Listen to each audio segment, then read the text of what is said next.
Tatlong sangkot sa umano'y panghahak ng mga sensitibong impormasyon mula sa Philippine Navy ang naaresto sa magkahiwalay na operasyon ng National Bureau of Investigation.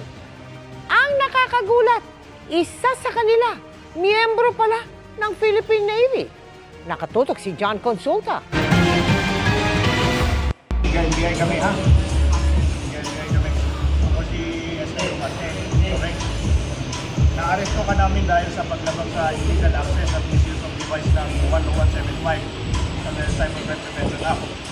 Ang target sa operasyon na ito ng National Bureau of Investigation sa Cagayan de Oro, isa umunong hacker na may hawak ng files mula sa system ng Philippine Navy, kabilang ang ilang impormasyong kaugnay sa West Philippine Sea. Nang ma-examine ang laptop ng suspect, bumungad ang nasa 10 gigabytes na mga na-hack umano na file.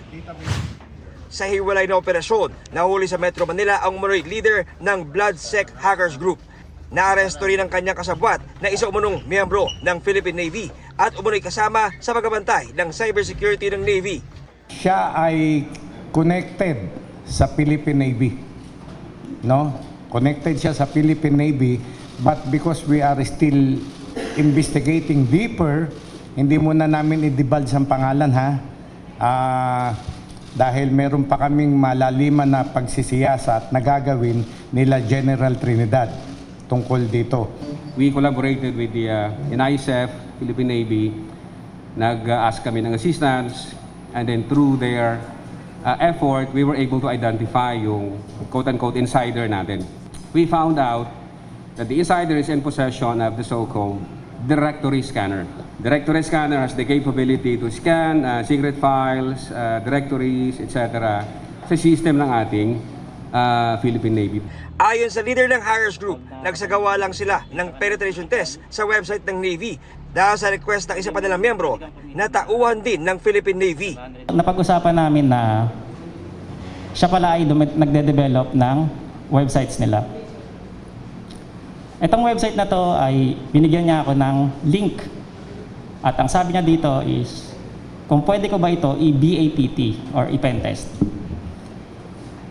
Ako naman na kampante, kasi isa siyang membro ko na matagal na rin, agad-agad kong na-access ang mga hidden directories.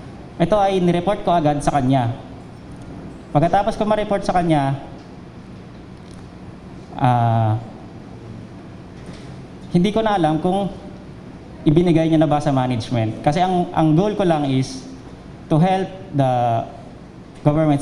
Humingi naman ng paumanhin ang naaresto miyembro ng Philippine Navy. Nagsisisi ako sa mga nagawa ko. Yun, pasensya siguro sa mga na-damages siguro. Dahil hindi ko na-report yung mga insidente na saan involved na yung website ng Navy. So, Klaruhin lang din natin, sir.